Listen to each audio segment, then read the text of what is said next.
مولا کائنات فرماتے ہیں کہ میں حضور کی بارگاہ میں بیٹھا تھا، حضور نے ایک سوال پیش کیا ہم تمام صحابہ کرام سے کہ سب سے بہترین عورت کون سی ہے؟ تمام صحابہ سوچ رہے ہیں۔ حضرت علی کہتے ہیں کہ میرا گھر تو مسجد کے ساتھ ہی تھا، تو میں جو ہے وہ پیچھے کے راستے سے گھر چلا گیا اور میں نے یہی سوال ماں خاتون جنت کی بارگاہ میں رکھ دیا۔ ام المومنین فرماتی ہیں کہ ہم نے زندگی میں سب سے زیادہ مشابہ حضور کے اگر کسی کو پایا تو وہ ماں خاتون جنت کو پایا۔ اور پھر فرماتی ہیں کہ جس طرح حضور چلتے تھے اسی طریقے سے ماں خاتون جنت چلتی تھی، جس طرح حضور بولتے تھے اسی طریقے سے ماں خاتون جنت بولتی تھی۔ اور پھر ایک اور بات سیدہ عائشہ صدیقہ فرماتی ہیں کہ اگر نبی علیہ السلام کی تعلیمات پر عمل کرنے میں اور سچائی کی راہ پر چلنے میں اگر کوئی سب سے زیادہ مسلم رہا تو وہ ماں خاتون جنت کی ذات تھی۔ ایک وصیت جو ماں خاتون جنت نے مولا علی کو فرمائی، کہتی ہیں کہ علی، زندگی میں کسی غیر محرم کی نظر میرے اوپر نہیں پڑی، میں چاہتی ہوں کہ جب میرا وصال ہو جائے تو اس کے بعد بھی مجھے رات کو دفنایا جائے، کسی غیر محرم مرد کی نظر میرے کفن پر بھی نہ پڑے۔ الحمدللہ رب العالمین والصلاة والسلام علی سید الانبیاء والمرسلین۔ ناظرین السلام علیکم ورحمۃ اللہ وبرکاتہ۔ ہمارے اسپیشل پروگرام میں آپ کو خوش آمدید۔ آج ہماری گفتگو جس ہستی پر ہونے والی ہے، اس ہستی کے تعارف میں صرف اتنی بات کافی ہے کہ نبی کریم صلی اللہ علیہ وسلم نے کائنات میں ان سے جتنی محبت کی ہے، ایسی محبت حضور نے اور کسی سے نہیں کی۔ اور اتنی محبت کرنے کی وجہ یہ تھی کہ نبی علیہ السلام کا جو سلسلہ نسب ہے وہ انہی سے چلتا ہے، انہی کے شہزادوں سے آگے بڑھتا ہے اور وہ سلسلہ اب تک جاری ہے۔ اب ہم حضرت حذیفہ رضی اللہ تعالیٰ عنہ کی اس روایت کی طرف چلتے ہیں جو بہت ہی مشہور و معروف روایت ہے۔ حضرت حذیفہ رضی اللہ تعالیٰ عنہ اپنے گھر سے نکلتے ہیں حضور کی بارگاہ میں جانے کے لیے، اور یہ سوچتے ہیں کہ آج میں اپنے محبوب کریم صلی اللہ علیہ وسلم سے اپنے لیے اور اپنے والدہ کے لیے یہ دعا کراؤں گا کہ اللہ تبارک و تعالی ہم دونوں کی بخشش فرما دے۔ وہ جاتے تو ہیں لیکن نبی علیہ السلام ان کی طرف توجہ نہیں فرماتے اور آگے چلے جاتے ہیں لیکن حضرت حذیفہ پیچھے ہوتے ہیں اور نبی علیہ السلام بغیر پیچھے مڑے یہ بات فرماتے ہیں، حذیفہ جاؤ، تمہاری اور تمہاری والدہ کی بخشش فرما دے اللہ تعالیٰ۔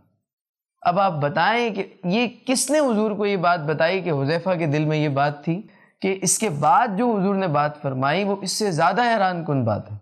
وہ یہ تھی کہ حضرت حذیفہ سے حضور فرماتے ہیں کہ آج روئے زمین پر ایسا فرشتہ اترا ہے کہ آج سے پہلے وہ زمین پر کبھی نہیں آیا، اور اس فرشتے نے مجھے جو بات بتائی ہے وہ فرشتہ مجھ سے کہتا ہے، حضور فرماتے ہیں، ترمذی شریف کی حدیث ہے، نسائی شریف میں بھی بیان کی گئی، الفاظ کیا ہیں کہ وہ فرشتہ روئے زمین پر اس سے پہلے کبھی نہیں اترا، اور اس نے اپنے رب سے اجازت مانگی کہ مجھ کو سلام کرنے کے لیے حاضر ہو جائے۔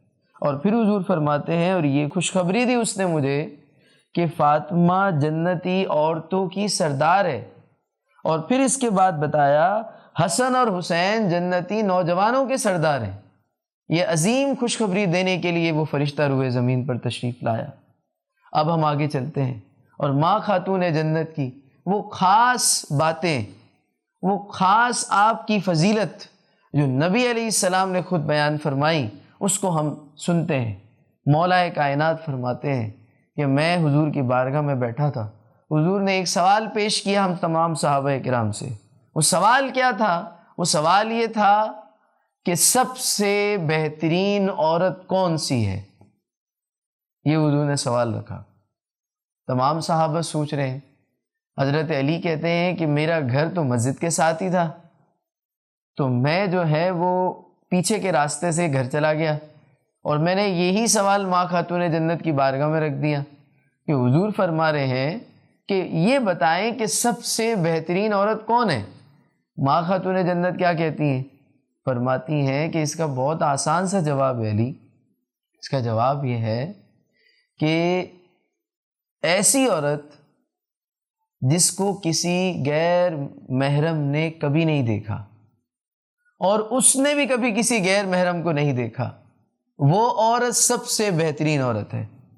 یہ بات تو بتا دی۔ یہ بات سن کر مولا علی دوبارہ چلے گئے صحابہ کرام کی صفوں میں۔ اب سب سوچ ہی رہے تھے اس کا جواب کیا ہے۔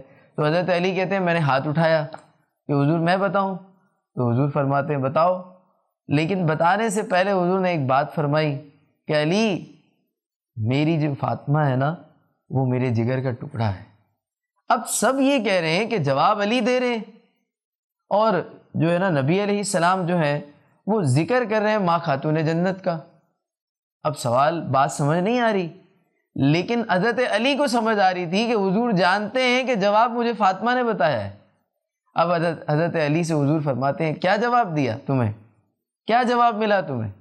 بتاتے ہیں جواب یہ ملا کہ سب سے بہترین عورت وہ ہے کہ جس نے کبھی کسی غیر محرم کو نہیں دیکھا، اور پھر آگے یہ بات کہ اس نے بھی کبھی کسی غیر محرم کو نہیں دیکھا، یعنی نہ ہی اس عورت نے کبھی کسی غیر محرم کو دیکھا اور نہ ہی کبھی کسی غیر محرم کی نظر اس عورت پر پڑی۔ وہ سب سے افضل ترین خاتون ہے اور سب سے بہترین عورت ہے۔ یہ ماں خاتون جنت نے بیان فرمایا۔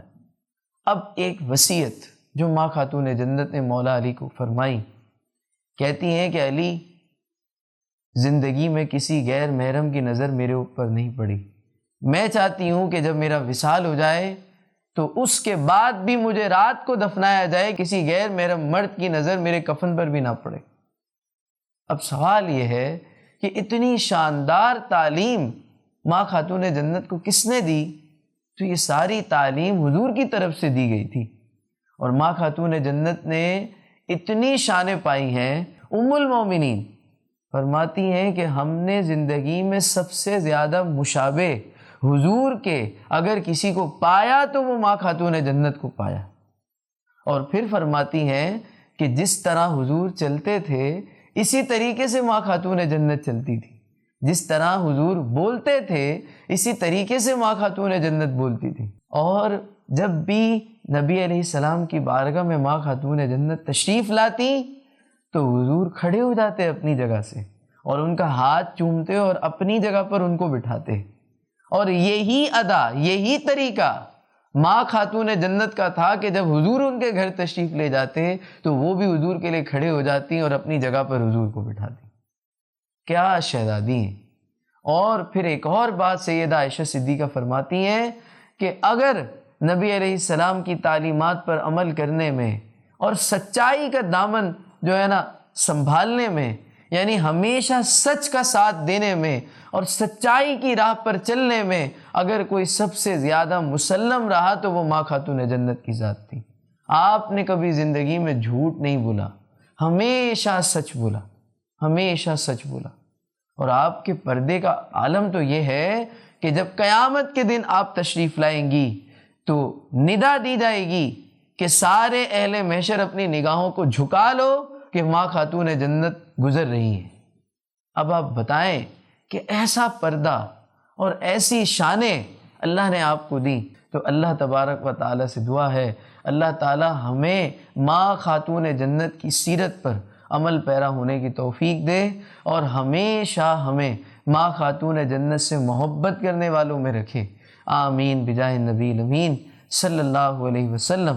وما علینا الا البلاغ المبین۔